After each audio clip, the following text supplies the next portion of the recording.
सोचो अगर मैं आपसे कहूं कि डॉक्टर डूम एवेंजर्स डूम्सडे का विलन नहीं बल्कि हीरो होगा तो आपको कैसा लगेगा।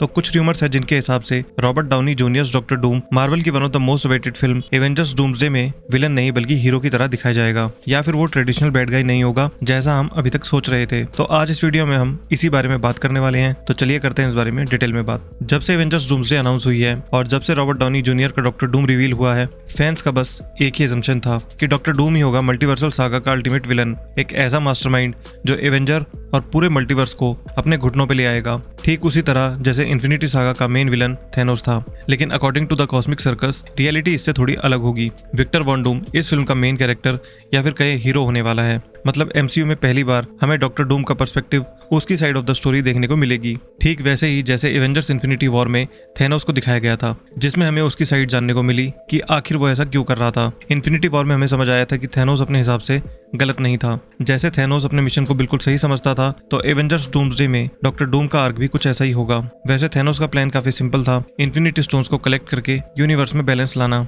लेकिन डॉक्टर डूम का मिशन कंप्लीटली डिफरेंट होगा।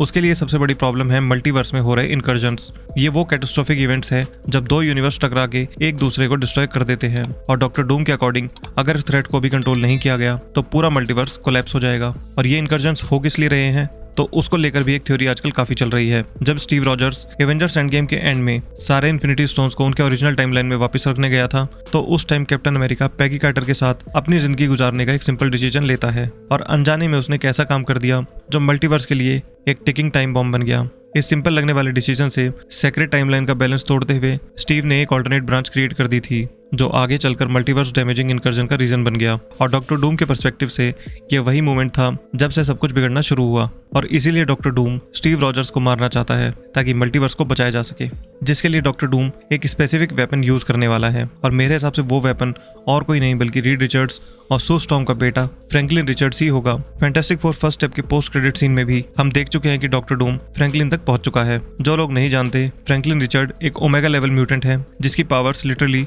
यूनिवर्स क्रिएट और डिस्ट्रॉय करने की कैपेसिटी रखती है। अब डॉक्टर डूम फ्रैंकलिन की पावर्स का यूज करके कैसे इन इनकर्जन्स को रोकता है वो देखने वाली बात होगी। लेकिन हर विलन की तरह डॉक्टर डूम अपने आप को इस कहानी का हीरो समझता है। उसे ऐसा लगता है कि सिर्फ वही मल्टीवर्स को सेव कर सकता है, और अपनी पोजीशन, अपना कंट्रोल बनाए रखने के लिए वो कुछ भी कर सकता है। र्यूमर्स ये भी कहते हैं कि इस फिल्म में हमें मल्टीपल सुपर हीरोज टीम एक साथ देखने को मिलेंगी, जैसे Captain America's Avenger, new Avengers यानी थंडरबोल्ट्स, फैंटास्टिक फोर, एक्समैन और टीम लोकी। और डॉक्टर डूम के पास अपनी एक खुद की टीम भी होगी, जिसे पहले मल्टीवर्सल मास्टर ऑफ इविल नाम दिया गया था। अब इतनी सारी टीम डॉक्टर डूम के अगेंस्ट है, तो आप सोच सकते हो कि इस फिल्म का लेवल क्या होने वाला है। तो सवाल ये है, अगर एवेंजर्स डूम्सडे में डॉक्टर डूम सच में हीरो निकला तो क्या तुम उसकी साइड होगे या उसे विलन ही मानोगे? क्योंकि कहानी कोई भी हो, हीरो और विलन के बीच का फर्क कभी कभी सिर्फ पर्सपेक्टिव का होता है। जिसकी साइड सुनो वही सही लगता है। तो इस वीडियो को यहीं समाप्त करते हैं। आई होप आपको ये वीडियो पसंद आई होगी। मिलते हैं नेक्स्ट वीडियो में। Thank you.